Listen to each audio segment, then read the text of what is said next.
dans la première partie, donc, ce qu'est le mouvement du Nouvel Âge. Et ensuite, dans la deuxième partie, nous allons aller d'une façon plus précise vers le yoga. Le yoga, donc, qui est en train d'envahir notre génération et même l'Église de Dieu. Et c'est là, justement, où nous avons besoin, évidemment, de savoir ce qu'il y a derrière, évidemment, donc, le mouvement du Nouvel Âge. Donc, on aura une première partie, ensuite le lunch, et on revient pour une deuxième partie. Restez pour la deuxième partie, parce que la deuxième partie va parler particulièrement, donc, sur le yoga. La première partie va décrire ce qu'est le mouvement du Nouvel Âge. Le mouvement du Nouvel Âge est une secte, donc, ancienne. Ce n'est pas nouveau, mais c'est nouveau en Occident.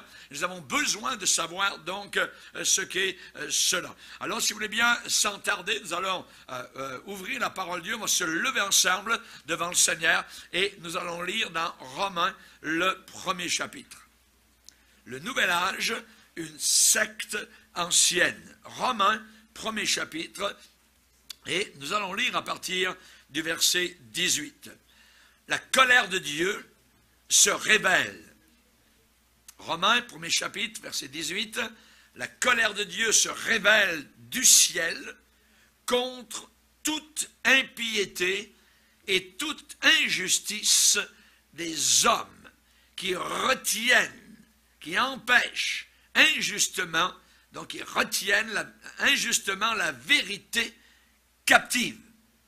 Car ce qu'on peut connaître de Dieu est manifeste pour eux, Dieu le leur ayant fait connaître.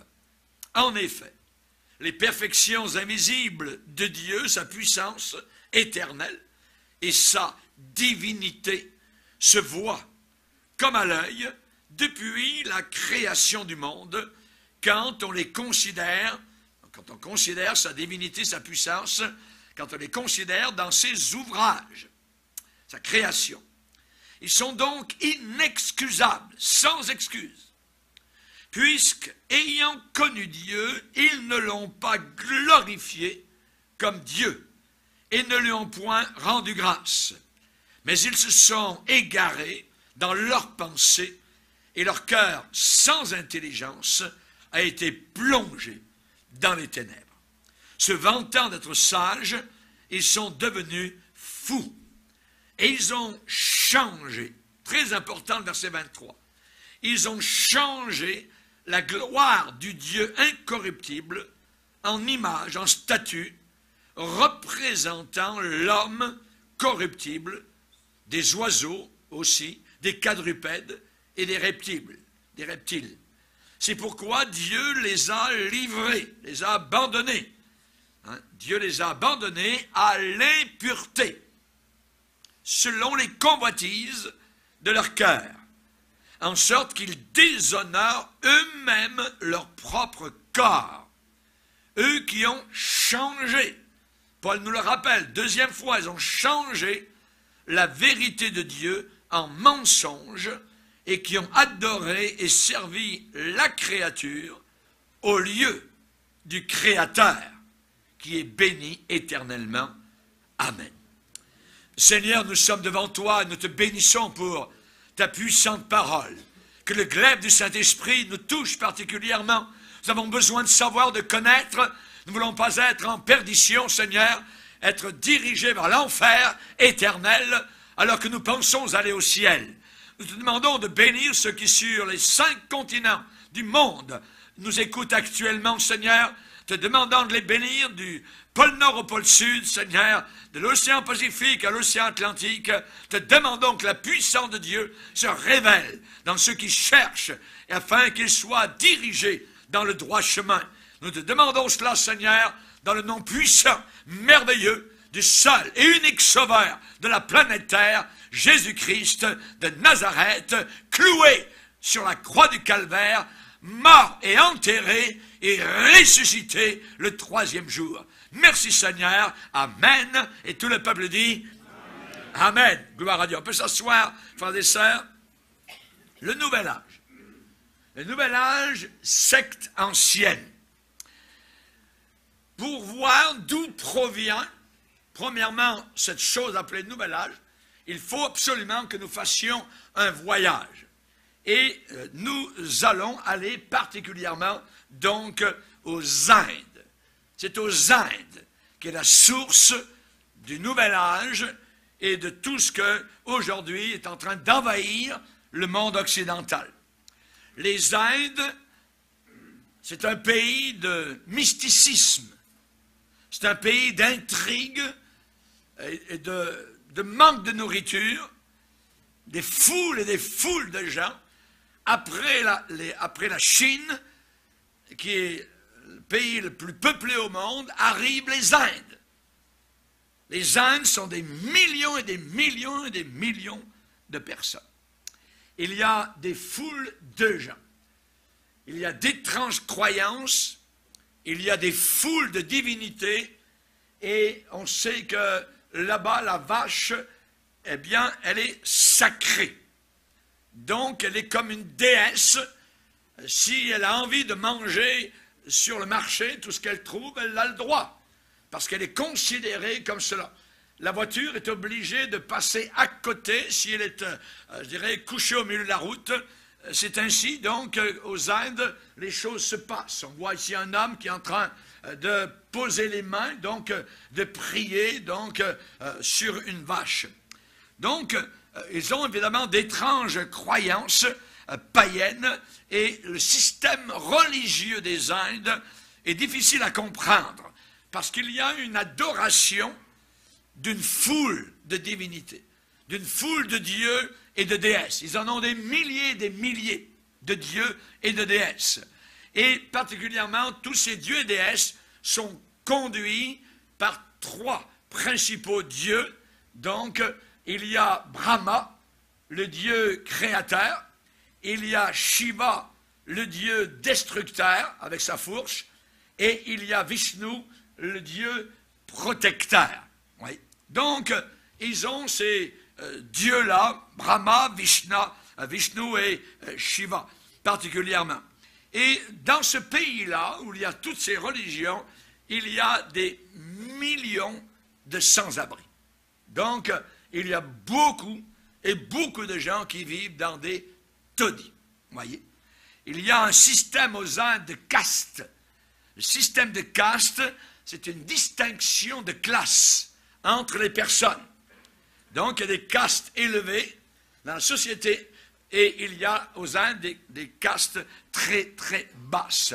Et il y a des gens qui ont des privations de droits totalement incroyables. Ils sont entassés dans des taudis et évidemment, souvent l'électricité manque la plupart du temps. Il y a un vacarme inimaginable dans les rues. Les gens, beaucoup vivent dans des sortes de cabanes, de shacks, voyez, et ils sont disciples, cependant, de nombreux dieux faits par les hommes, inventés par les hommes, et ils obéissent, donc, et se courbent devant, donc, leurs idoles. Ésaïe, le prophète, déclare « Le pays est rempli d'idoles, ils se prosternent devant l'ouvrage de leurs mains. » Voyez, cette personne en train d'adorer, donc, ce Bouddha, devant ce que leurs doigts ont fabriqué. Et la Bible dit qu'il n'y a absolument au ciel aucun idolâtre qui entre au ciel. Aucune de ces personnes qui se mettent à genoux devant une idole de fer, de bois, de terre, ne va au ciel. Ces gens sont perdus, voyez. Ils se courbent devant des statues, parfois c'est cheap, voyez, de divinités hindoues. Et parfois, je me rappelle quand j'étais à l'île Maurice, où il y a beaucoup d'hindous, dernièrement, eh bien, le matin, quand je faisais mon jogging, eh bien, on sent dans les rues, donc, ils ont beaucoup de petits hôtels partout, et on sent cette odeur, donc, d'encens, qui brûle lentement jusqu'aux cendres, dans des bols d'huile parfumée. Il y a une secte aux Indes qui s'appelle les Parsis. Et eux suivent exactement les ordres, les exigences de leur Dieu. Ils sont donc aux Indes, il y a Zoroaster qui était leur prophète, qui leur a commandé de ne pas salir la terre, de ne pas salir le feu, de ne pas salir l'eau. Cette histoire, donc, je suis bien en faveur, donc, qu'on vive dans un pays propre, mais cette histoire de prendre soin de l'air, de l'eau, ainsi de suite, nous vient donc d'une religion hindoue, par Zoroaster. Et on sait qu'il a nommé les 3 éléments sacrés. On sait particulièrement dans cette secte-là, donc de Zoroaster aux Indes, eh bien, leurs morts, par exemple, ne peuvent pas être enterrés. Ils ne peuvent pas être enterrés quand quelqu'un meurt dans cette religion-là. Il ne peut pas non plus ni être brûlé, ni incinéré. Et après un enterrement, donc, de ceux qui sont parmi les Parsis, eh bien, leur corps est emmené dans un endroit clôturé, fermé, et les corps sont laissés tout nus, là. Ensuite, les vautours, les oiseaux viennent, les oiseaux de proie, viennent manger toute la chair, et ensuite il reste les os, et les os sont jetés, donc, dans une fosse centrale qui est garnie de sable et de charbon. Il y a d'autres groupes aux Indes religieux qui sont très bizarres. Vous voyez, il y a les musulmans, par exemple, Shia, vous voyez, S-H-I-A-H, aux Indes. Eh bien, eux, ils fêtent, ils honorent, ils observent la mort du petit-fils de Mohammed. Et eux, ils se flagellent leur corps jusqu'à ce que le sang sorte par la peau. Et ils dansent de façon frénétique et ils chantent « Ho Hassan, Ho Hussain » en souvenir des 2 frères donc sacrés du monde musulman. C'est pour vous dire, il y en a beaucoup d'autres, vous voyez, comme cela. Les Indes sont un pays caractérisé par beaucoup de sans-abri, manque de nourriture, les gens vivent et meurent dans les rues, et comme j'ai dit tout à l'heure, les vaches courent partout, mais elles sont protégées, elles sont sacrées. Beaucoup de mendiants. Donc, ils élèvent évidemment leurs hôtels. Certains vivent dans des palais et d'autres, évidemment, donc, dans des taudis, littéralement. Et donc, au travers de leur religion, eh bien, on voit le genre, évidemment, de religion qu'ils ont. Et ici, particulièrement, on voit tout l'argent qui est déposé, évidemment, au pied de cette idole. Voyez, donc, évidemment, ils ont quasiment pas d'argent, et cependant, eh bien, ils ont leurs idoles. Et on voit que même des gens sont liés, évidemment, par cette chaîne, je dirais, je vais être trop vite, là, attendez.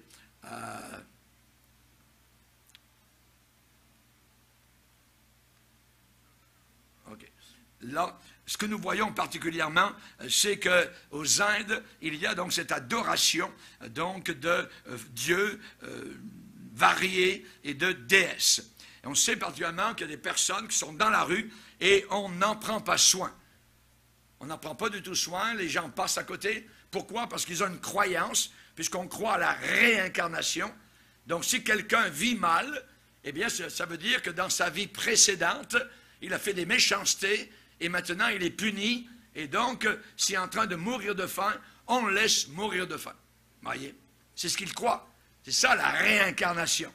Croire qu'il y a donc des stages de vie. Donc si la personne dans une vie précédente a vécu mal, a volé, a fait du mal, eh bien, on la voit là dans la rue, manquer de nourriture. Généralement, on ne donne pas de la nourriture, on passe à côté, les hindous passent à côté, les indiens. Et pourquoi? Parce que, donc, il subit le sort de sa mauvaise vie précédente. Vous voyez un petit peu jusqu'à quel point cela peut aller, donc, au point de vue de croyance. Et la Bible dit le contraire. La Bible dit qu'il est réservé aux hommes de mourir une seule fois. Une seule fois. Après quoi vient le jugement. Donc, c'est évidemment une religion païenne. Ce pays, évidemment, est sale. Winston Churchill, à l'époque, avait visité les Indes et en repartant, il a dit « Je ne reviendrai plus jamais dans ce pays ». Il avait été écœuré de voir la saleté, la pourriture qu'il y avait. Et ça l'avait totalement, donc, mis off. Et c'est ce qu'il avait déclaré. Et à partir, évidemment, de ce tourbillon, de ce gouffre de souffrance humaine, eh bien, sortent, proviennent, écoutez bien, les racines occultes d'une religion, je dis bien une religion, qui est en train de balayer le monde libre. qui est en train de balayer le monde occidental, qui a eu comme base une base judéo-chrétienne. Et maintenant, tout est en train d'être renversé. Cette religion, ce mouvement appelé Nouvel Âge, est une secte. Et le croiriez-vous, cette secte, ce culte, infecte rapidement, maintenant, le monde occidental. 1/3 de tous les Nord-Américains croient maintenant à la réincarnation.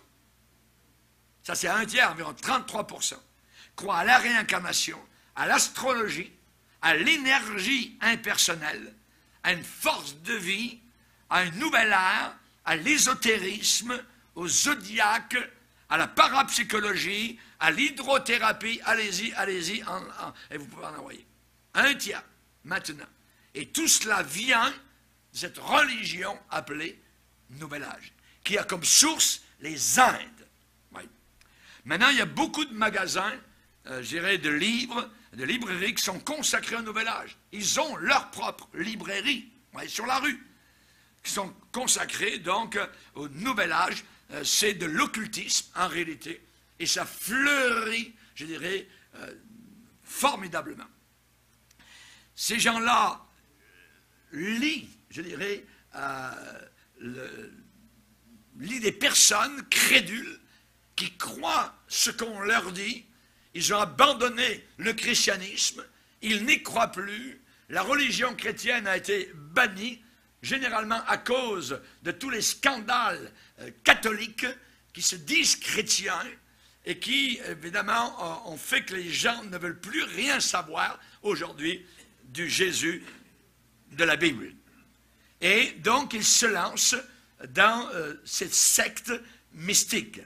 Donc, il y a au milieu de tout ça le yoga, évidemment, donc, et ces gens-là, donc, les gens du Nouvel Âge, lient avec des chaînes de superstition et de non-sens les personnes qui sont crédules, totalement crédules. Donc, pas besoin d'aller dans un magasin du Nouvel Âge pour trouver cette littérature, je dirais, dévastatrice. La plupart des supermarchés, même, aujourd'hui, vendent ce matériel. Les bibliothèques publiques en sont remplies. Les pharmacies, les dépanneurs, donc, en sont remplis. Nous vivons une époque moderne de folie. Se pensant sages, ils sont devenus fous. Et c'est le verdict de la Bible. Rien ne secoue autant les sensibilités humaines que ce phénomène du Nouvel Âge. Et cela n'est pas à prendre à la légère. Les New Agers, les gens du Nouvel Âge, font partie d'un mouvement qui est mondial autour de la Terre. C'est une religion, si vous le voulez, qui a dépouillé Jésus-Christ de sa divinité. Dans le Nouvel Âge, Jésus n'est pas Dieu. Voyez? Et le Nouvel Âge a dépouillé les hommes de leur bon sens de raisonnement. Les gens ne raisonnent plus. Voyez? Et les gens du Nouvel Âge, évidemment, donc, sont en train de se faire dominer, littéralement, prendre par un système d'idées, d'idéologies, basé sur l'hindouisme. Sur l'hindouisme. On a vu arriver l'islam, et on a eu une conférence là-dessus.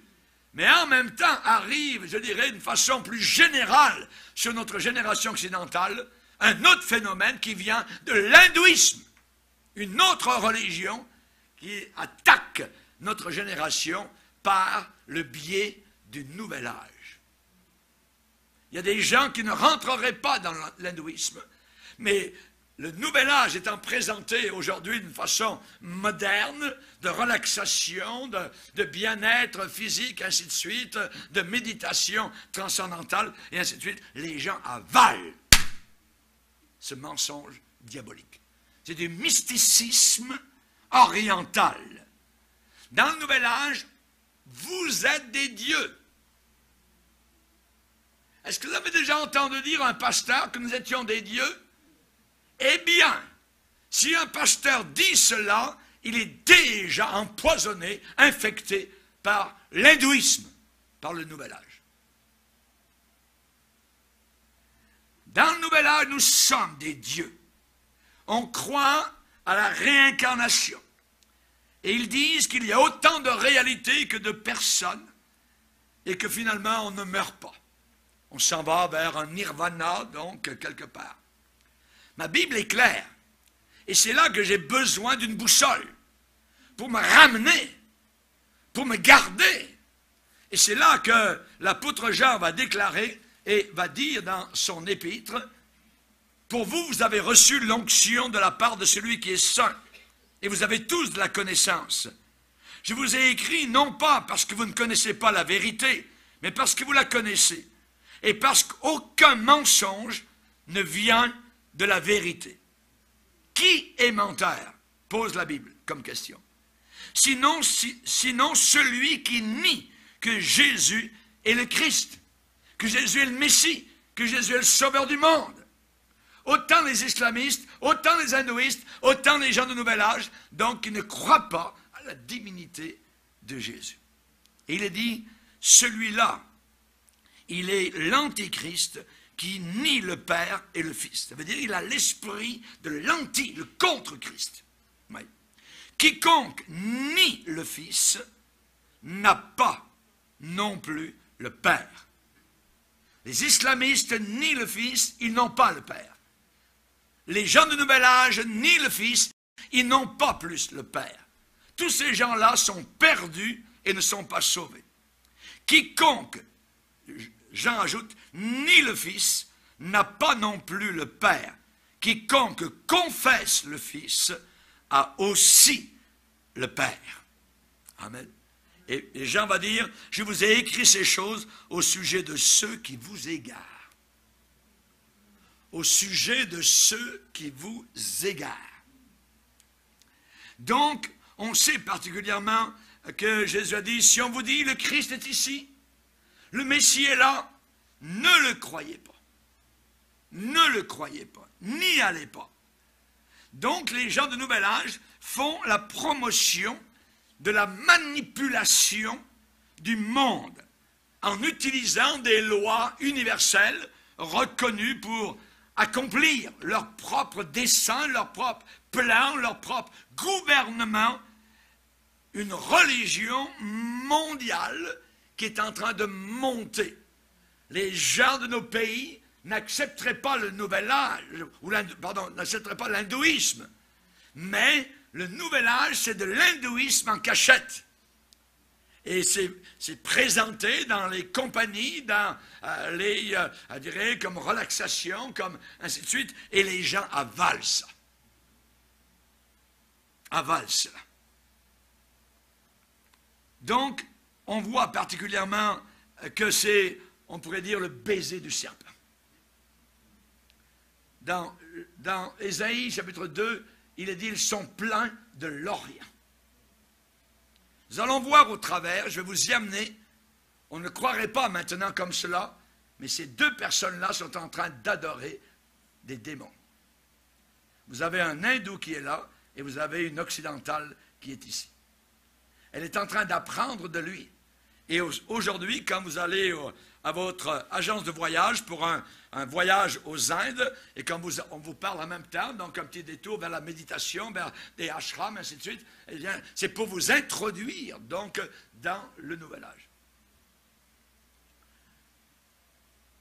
Le Nouvel Âge et le mouvement du Saint-Esprit opèrent, agissent dans le domaine surnaturel. Dans le domaine surnaturel. Il n'y a que deux sources de puissance surnaturelle sur la terre. Dieu et le diable. Et vous ne pouvez pas avoir les deux. Ou bien vous avez la puissance de Dieu, ou bien vous avez la puissance de Satan. Jésus a dit, nul, personne ne peut servir 2 maîtres à la fois. C'est impossible. Donc, actuellement, il y a une guerre surnaturelle. Et Paul le déclare aux Éphésiens, n'avons pas à lutter contre la chair et le sang, mais contre les dominations, les autorités, les princes de ce monde de ténèbres, contre les esprits méchants dans les lieux célestes. C'est là qu'est notre guerre. Et aujourd'hui, comme l'Église est en train de rocker, de danser, de faire n'importe quoi, le diable attaque de plus en plus, évidemment, le monde occidental, mais en même temps, l'Église de Jésus-Christ.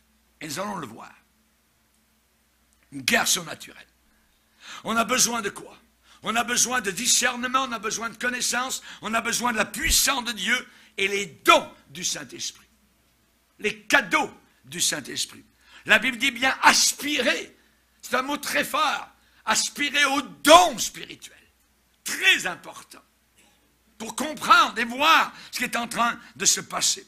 Les gens du Nouvel Âge abusent, écrasent constamment la vérité de la Bible. Ils violent la foi historique de nos pères. Leur nom, c'est simple, nouvel âge. Un âge nouveau, nouvel âge. Et on doit apprendre que leur source de puissance n'est pas la même que la nôtre.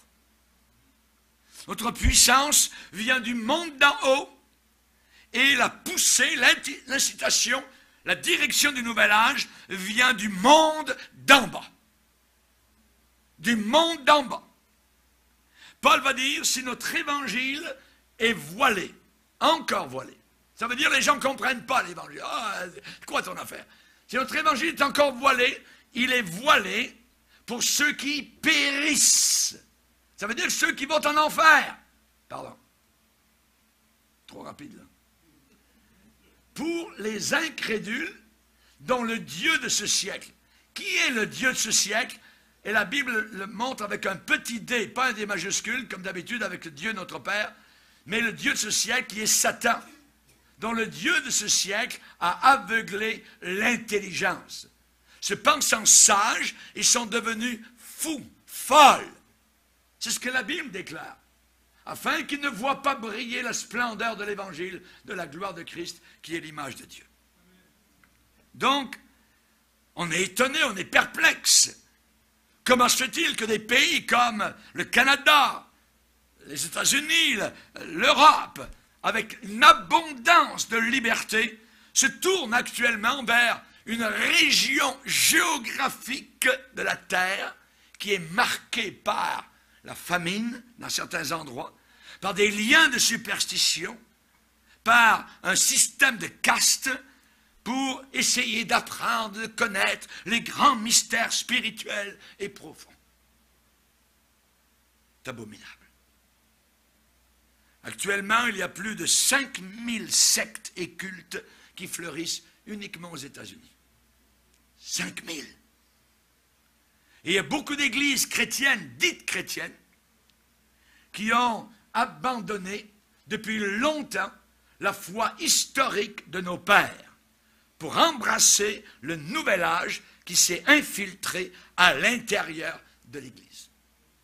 Un des promoteurs de l'Église s'appelle Rick Warren.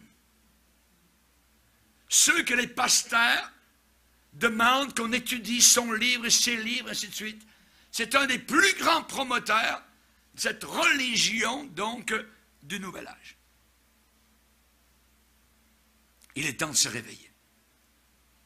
Évidemment, on sait que beaucoup d'églises qui ont abandonné donc la foi de nos pères, eh bien, se sont tournées vers autre chose. Pour remplir le vacuum, vous voyez le vide, ils se sont tournés vers autre chose.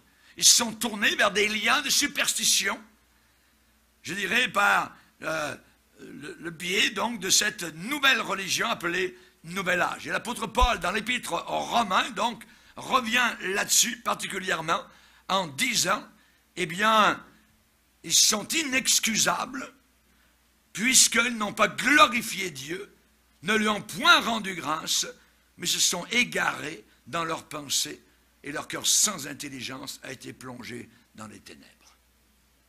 C'est le verdict de la parole de Dieu. Maintenant, la philosophie, évidemment, du nouvel âge, eh bien, nous dit que nous sommes arrivés à des temps très difficiles. C'est qu'au milieu de l'Église, il y a de l'ivraie et il y a du bon grain. et tout est mélangé au milieu de tout cela. Et Jésus a raconté lui-même cette parabole en disant que cela s'est passé pendant que les ouvriers dormaient. Pendant que l'Église dort, le diable arrive et sème au travers évidemment de faux prophètes, de gens qui se disent prophètes et tout ça, hein, de faux pasteurs, toutes sortes donc d'hérésies et de fausses doctrines. On a été avertis. Les hommes méchants et imposteurs, ça veut dire séducteurs, avanceront toujours plus dans le mal, égarés eux-mêmes et égarant ceux qui les écoutent. C'est la parole de Dieu qui nous dit cela. Nous faisons face à des temps difficiles, difficiles. Et le temps actuellement est venu donc où la parole de Paul s'accomplit. Il dit à Timothée, il viendra une époque où les hommes ne supporteront plus la saine doctrine. Mais ayant la démangeaison d'entendre des choses agréables, ils se donneront une foule de docteurs selon leurs propres désirs et donc se détourneront de la vérité. Ne supporteront pas la saine doctrine. Se tourneront vers des fables. Gloire à Dieu, évidemment, pour ceux et celles qui combattent pour la foi dans la parole de Dieu.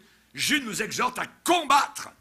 Ce mot combattre, en grec, c'est agonizo, qui veut dire, qui a fait en français agoniser, combattre, parfois avec agonie, pour la foi de l'Évangile. Et si je suis seul à suivre le Seigneur, je le suivrai, ça n'a pas d'importance. On est lié à la vie, à la mort, à la parole de Dieu. Luther, devant la diète de Worms, particulièrement quand il a été convoqué devant Charles Quint et devant le pape de l'époque, a dit, on lui a demandé de se rétracter dans ses paroles. Il a dit, je ne le puis, je suis lié par la parole de Dieu, je ne peux pas faire ça. Nous sommes liés par les Écritures.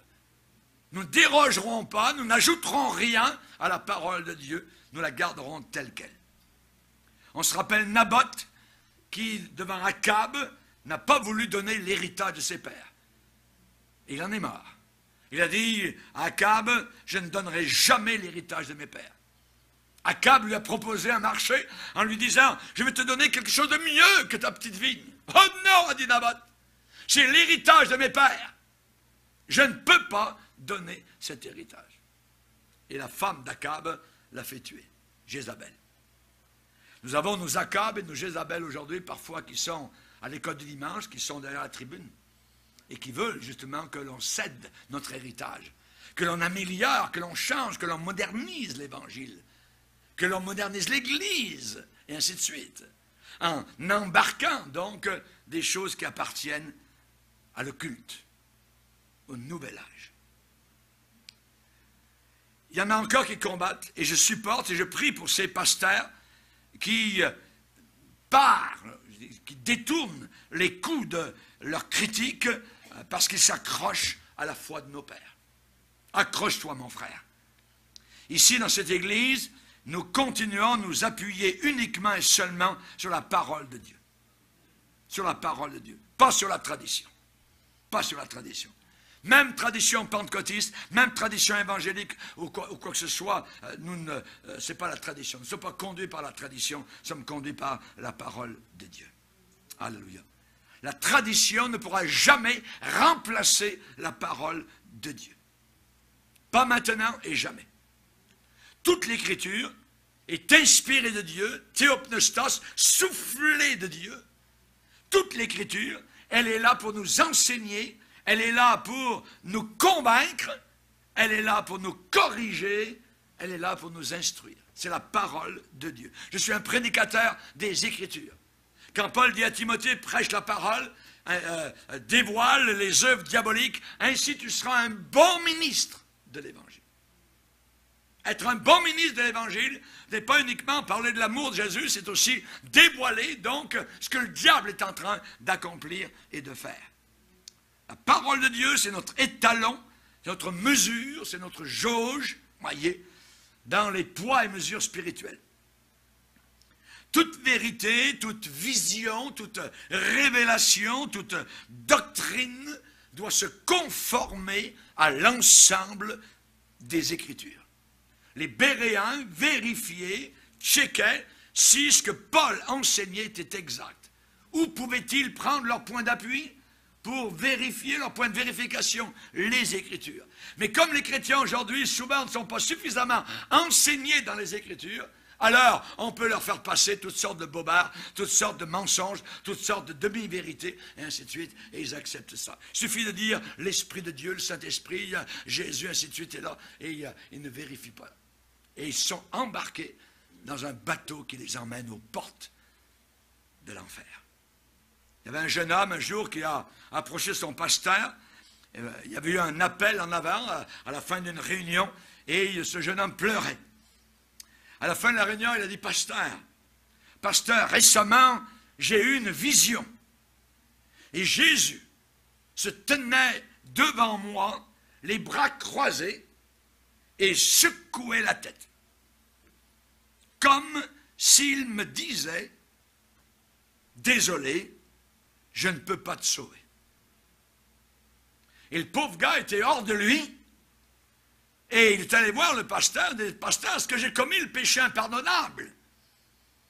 Et le pasteur lui dit, ta vision ne vient certainement pas du Seigneur.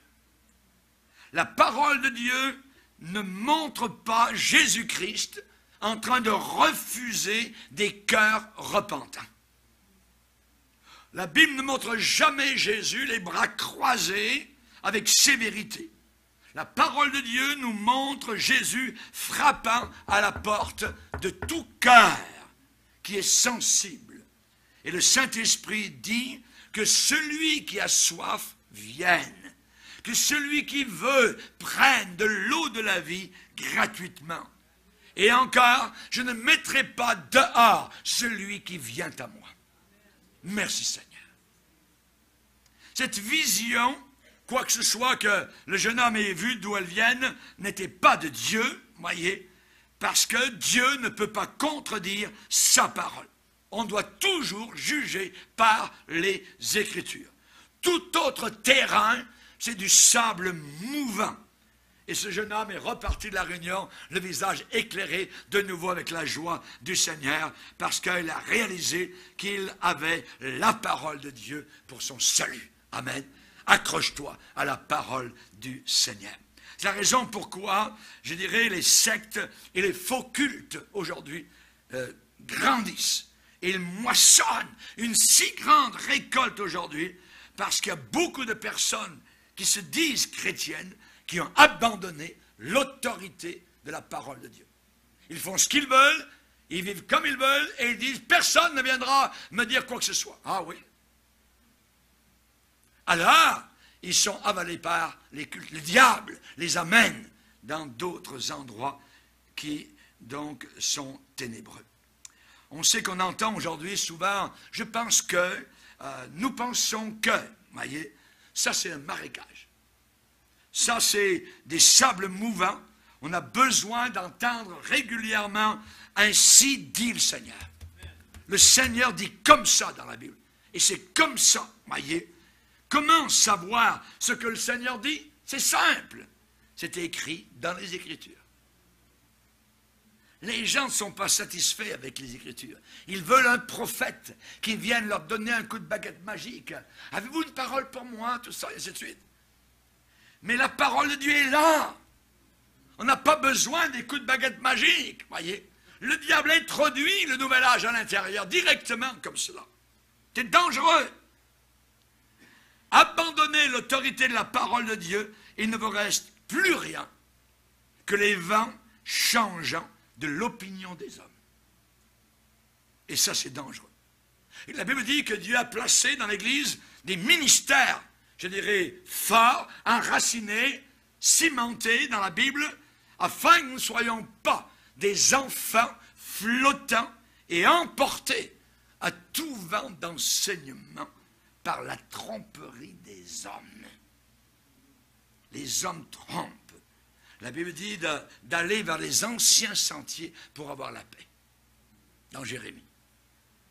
Mais ils disent non, on n'en veut pas. Ah, pas de problème. mes brebis entendent ma voix. Le Seigneur dit, mes brebis entendent ma voix. Si vous êtes une brebis du Seigneur, vous allez entendre la voix du Seigneur. Il parle. Que celui qui a des oreilles entende ce que le Saint-Esprit dit à son Église. Jésus dit, mes brebis, je les connais, elles me suivent et je leur donne la vie éternelle. David a dit, l'Éternel est mon berger. L'Éternel est mon berger. Oui. Et les brebis entendent cette voix quand nous reconnaissons la direction de notre berger, quand nous sommes tellement familiers avec la voix du Seigneur Jésus, il est impossible de dériver. Je leur donne la vie éternelle et personne ne les ravira de ma main. Si je suis le Seigneur, si je continue à écouter la voix du Seigneur, alors c'est impossible de dériver quand il y aura d'autres voix étrangères qui vont venir sonner à notre porte, comme la voix de la sirène qui arrive depuis les montagnes lointaines ou des Indes. Non, non, non, non. Voyez, il y a un chant qu'on chantait auparavant dans l'église. Je resterai fidèle à Jésus, même si 1000 voix venant du monde m'appelaient. Je resterai fidèle à Jésus. Celui qui est mort pour nous sauver demande nos vies. Il demande notre loyauté, notre tout. Alléluia. Il faut rester vrai dans les temps difficiles dans lesquels nous sommes arrivés. Paul a dit, toi Timothée, toi. Les autres, laisse faire. Toi, demeure dans les choses que tu as apprises et reconnues certaines, sachant de qui tu les as apprises. Toi, Timothée. Il y a des milliers de voix aujourd'hui qui sont étranges, qui sont séduisantes, attirantes, attrayantes, qui demandent notre attention aujourd'hui. Est-ce que vous reconnaissez cette seule voix, celle de celui qui est mort pour vous à la croix? Est-ce que vous connaissez sa voix? Cette voix d'un berger qui est doux. Alors, si vous la connaissez, écoutez cette seule source et pas d'autre. Et pas d'autre. Entre-temps, les gens du Nouvel Âge, eh bien, ils appellent, ils demandent qu'on vienne, ils font de l'évangélisation à leur manière. Voyez, ils appellent au travers de nombreuses sources. Ils attirent, ils séduisent et ils dirigent et conduisent des hommes et des femmes qui cherchent. Ils les conduisent dans un vide religieux. Dans un vide religieux. Jésus a bien dit, voyez, toi demeure dans les choses que tu as apprises, tu connais les saintes lettres, c'est là notre base, notre ancre. Jésus a dit, prenez garde, en parlant de la fin des temps, prenez garde que personne ne vous séduise. Nous sommes attirés par les signes, tremblements de terre, par les guerres, bruits de guerre, ainsi de suite, les Russes. Mais il y a un signe qui est aussi, je dirais, évident et puissant que tous ces autres, c'est la séduction. Jésus a dit que personne ne vous séduise. Ce qui veut dire qu'à la fin des temps, nous y sommes, la séduction, elle est, je dirais, enrobée de miel et de poison. Que personne ne vous séduise. Saviez-vous que les gens du Nouvel Âge enseignent que Jésus a passé 18 ans aux Indes en train d'écouter et d'absorber l'hindouisme?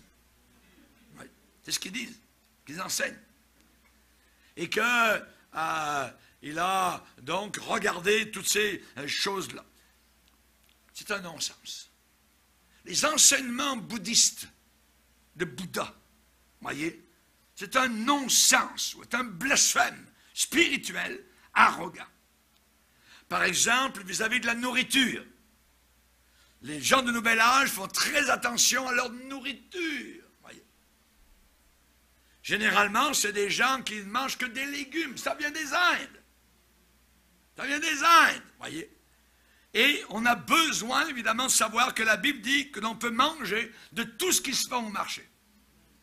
On peut manger de la viande, on peut manger des légumes, on peut manger tout ce que vous voulez. Vous pouvez manger du serpent, si vous voulez. Des chauves-souris. Ouais. Ça nous est arrivé avec mon épouse, quand on était missionnaire. Mais la nourriture, vous voyez, ils se servent de toutes sortes de moyens. Voyez. On va lire, si vous voulez bien, dans 1 Timothée, chapitre 4, verset 1er. L'Esprit dit expressément que dans les derniers temps, quelques-uns abandonneront la foi pour s'attacher à des esprits séducteurs et à des doctrines, des enseignements de démons. Les démons enseignent. Comment enseignent-ils? Par le biais, par le médium, par l'hypocrisie de faux docteurs qui portent la marque de la flétrissure dans leur propre conscience, prescrivant de ne pas se marier, de vivre en concubinage et de s'abstenir d'aliments que Dieu a créés pour qu'ils soient pris avec action de grâce par ceux qui sont fidèles et qui ont connu la vérité. Amen. Donc, eux, ils disent de s'abstenir, voyez, de viande ou quoi que ce soit. Nous mangeons de tout.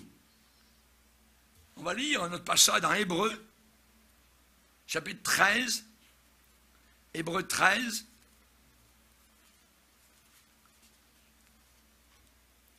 Il est dit ici au verset 9, « Ne vous laissez pas entraîner par des doctrines, des enseignements divers et étrangers, des doctrines diverses et étrangères, car il est bon que le cœur soit affermi par la grâce, et non par des aliments qui n'ont servi de rien à ceux qui s'y sont attachés. Ça ne sert à rien. Il faut s'attacher à la grâce de Dieu, s'attacher à l'enseignement des Écritures. Mais eux se servent de cela.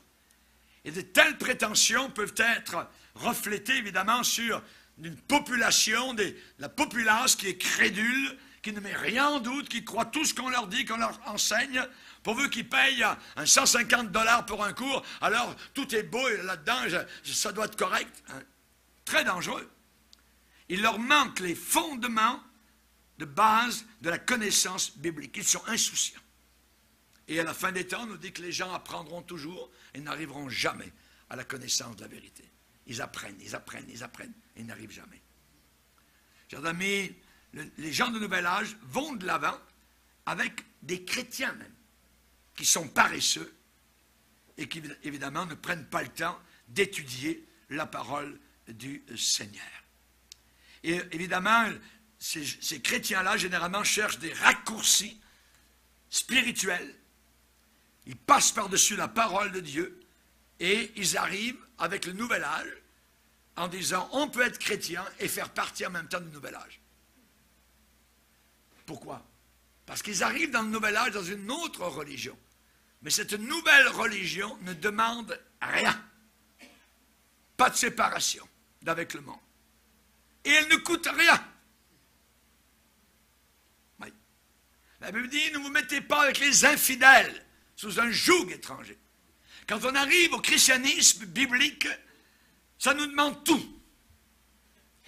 Jésus demande notre vie entière. Lui-même a donné toute sa vie sur la croix du Calvaire et il demande la nôtre en retour. On devient ses esclaves, on devient ses serviteurs, on est soumis à Jésus. Maintenant, la question qu'on va se poser, comment ce non-sens du Nouvel Âge peut-il s'être propagé dans notre société? Dans une société où l'éducation est considérée tellement importante, eh bien, la réponse est simple.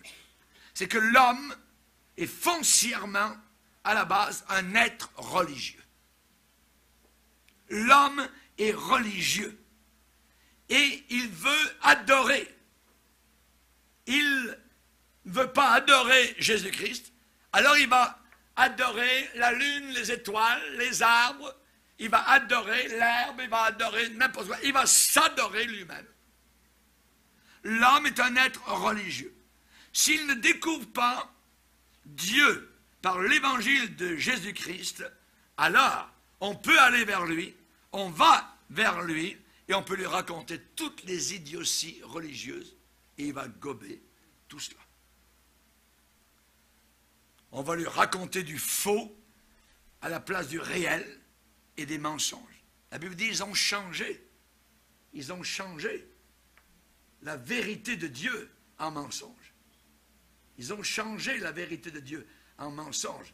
Ils disent que c'est du mensonge que vous croyez. Jésus, la croix, une vie séparée, une vie propre, une vie pure, une vie mariée et non pas en concubinage. Non, non, non, non. Eux, ils ont changé la vérité de Dieu en mensonge. Ils ont adoré, on parle des païens, ils ont adoré et servi la créature au lieu du Créateur qui est béni éternellement. Ils adorent la terre, Gaïa, ainsi de suite. Ils ont toutes sortes de mots pour cela. Donc on voit que l'humanité de façon générale renie Jésus-Christ. Voyez, d'un Dieu qui est au contrôle. Ils ne veulent pas d'un Dieu qui est au contrôle. Et si, évidemment, on va dans cette direction, on est en train d'ouvrir une boîte de Pandore. Les gens disent au psaume 2, qui est-il ce Dieu? Nous ne voulons plus de ces chaînes. On veut être déliés de ce Dieu. On veut être libre, tout ça. Vous regardez le psaume 2. En réalité, ils n'ont jamais été autant esclaves.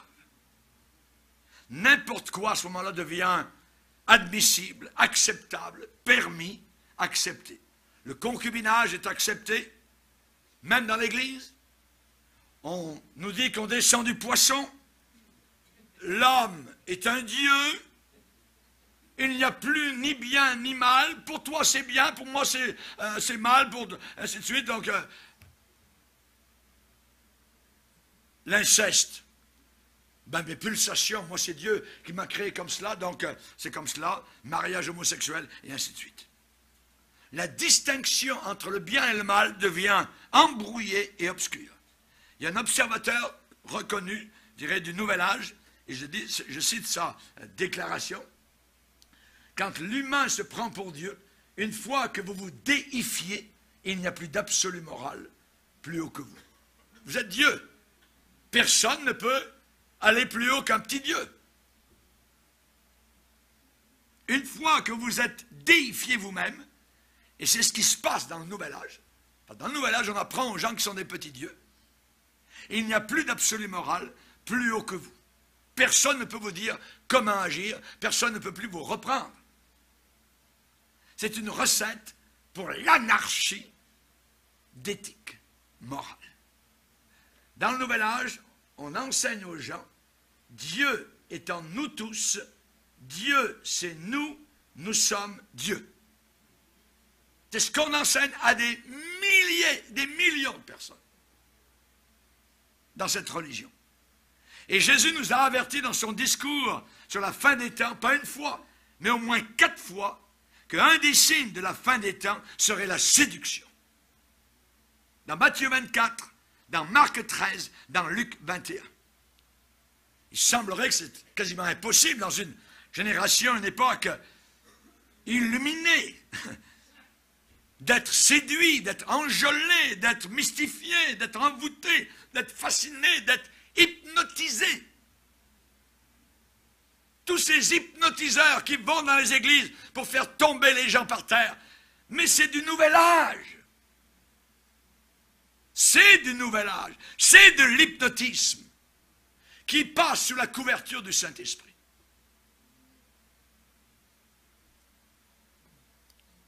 C'est une supercherie religieuse, une duperie, une ruse, une escroquerie. Mais en même temps, c'est une grosse affaire de business d'argent.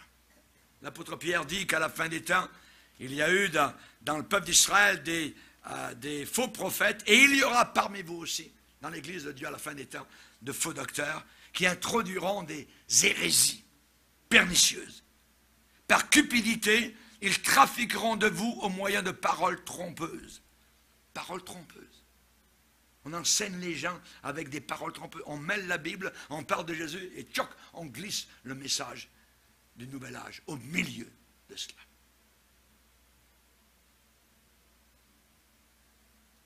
Il y a des gens qui payent des fortunes pour écouter des soi-disant esprits d'époques lointaines, en train de gazouiller, de gargouiller, de souffler des non-sens enfantins. C'est terriblement triste qu'il y a tellement de gens qui se détournent aujourd'hui de la parole de Dieu. Ils sont trop paresseux, trop rebelles. Il faut se soumettre aux aides de l'Église, au secours qu'il y a dans l'Église, à l'amour qui existe dans l'Église véritable et locale. Alors ils tombent sous l'enchantement, la fascination, le charme des tisserands de rêves. Vous avez entendu parler d'églises qui s'appellent des Dream Centers.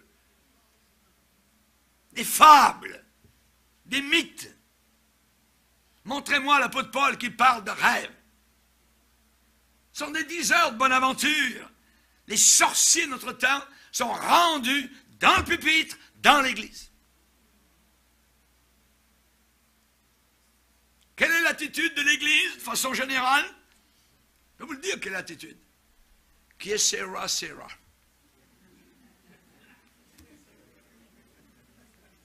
Ils détourneront l'oreille de la vérité et se tourneront vers des fables. On est rendu aux fables, actuellement. Ma Bible me dit dans le psaume 1er, heureux l'homme, qui ne marche pas selon le conseil des méchants, mais qui trouve son plaisir dans la parole de Dieu et qui la médite. Qui la médite jour et nuit. Pas la méditation transcendantale. Non, non, non, non. La méditation de la parole de Dieu.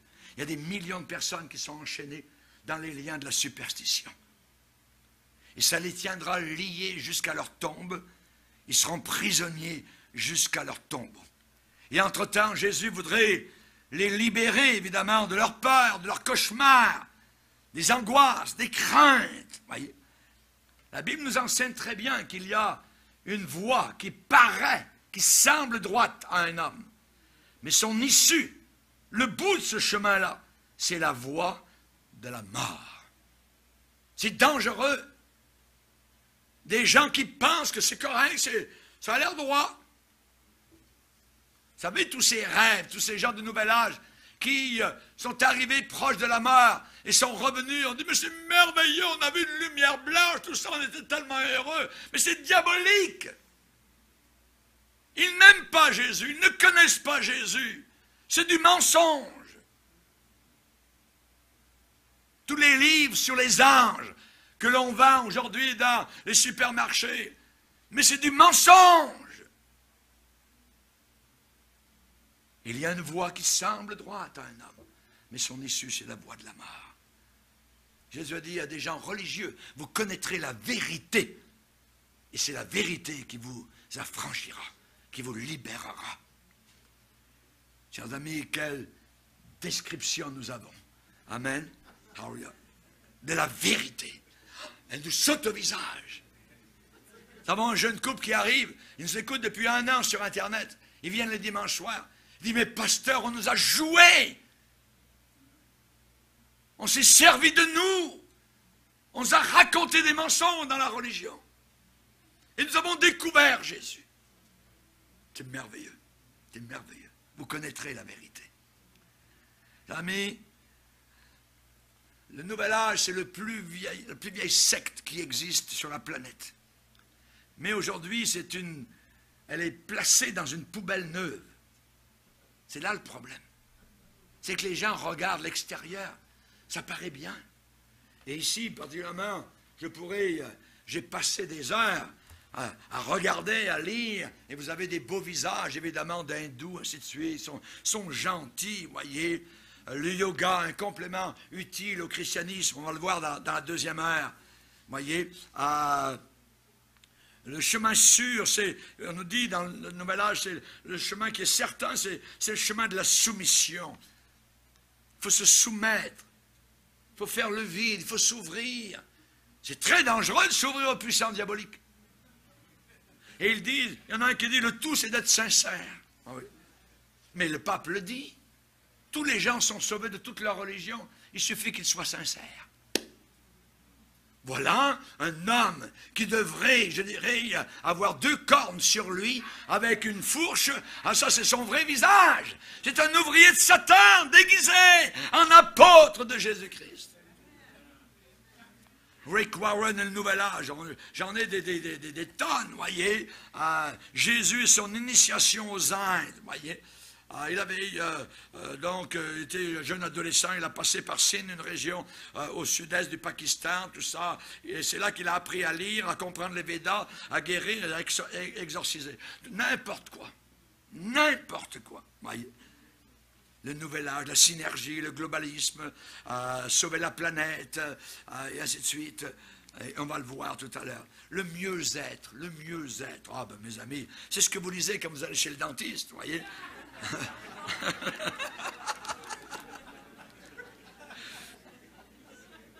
Alors là, vous lisez, je célèbre la vie avec gratitude. Mais c'est toute la religion, ça.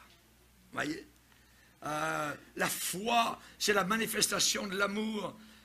N'est-il pas dit que nous sommes la manifestation de la divinité dans la matière, le Fils et le Fils du Créateur? Par cette reconnaissance de notre humanité et de notre divinité, la foi est notre moteur dans la création.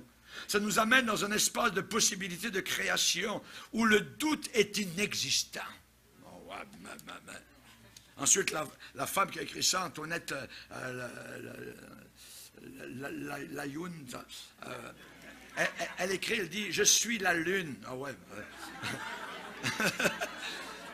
Je suis les étoiles, je suis le soleil, je suis la mer, je suis la terre, je suis l'univers. Tout ceci est en moi, tout ceci est en toi. On en lit, chers amis, et ça s'en est rappelé. Et on va voir tout à l'heure, il y a une question. Les chrétiens peuvent-ils pratiquer le yoga?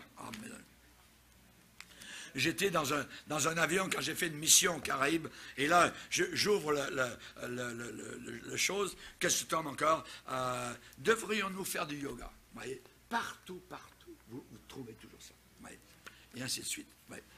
Dans une de nos municipalités, ici au Québec. Bon, on arrive à l'automne, les cours recommencent partout, là.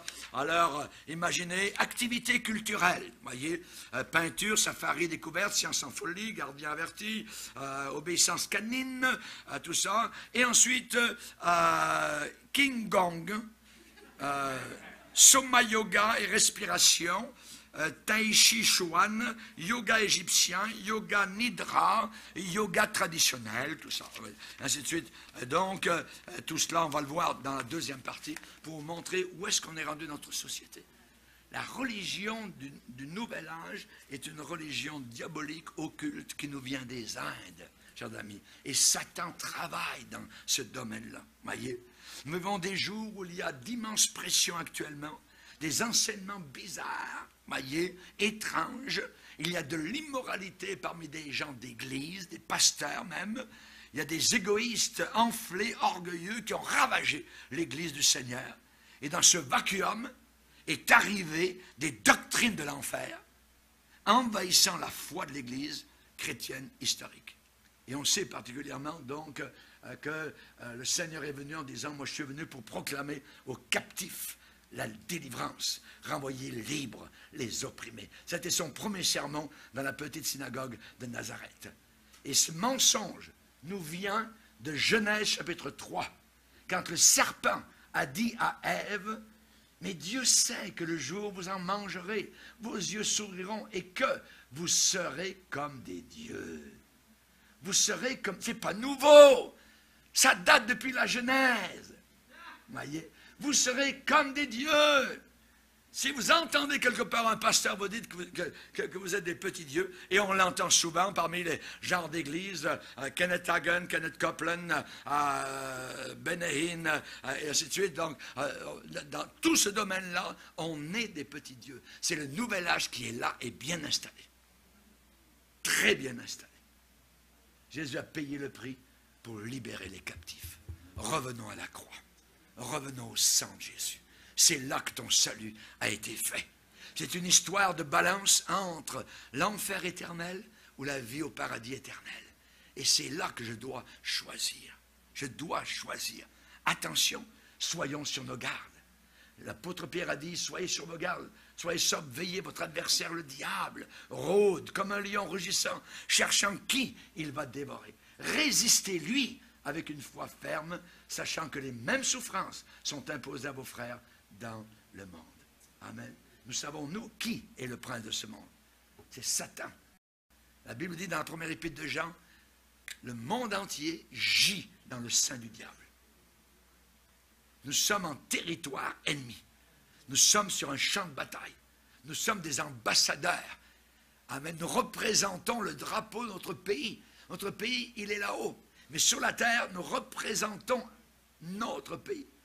Satan est le prince de ce monde. Il est séducteur. Il a même attaqué notre maître Jésus. Vous êtes certain qu'il va vous attaquer avec ses démons. Mais on est plus que vainqueurs. Vivons ce que nous étudions.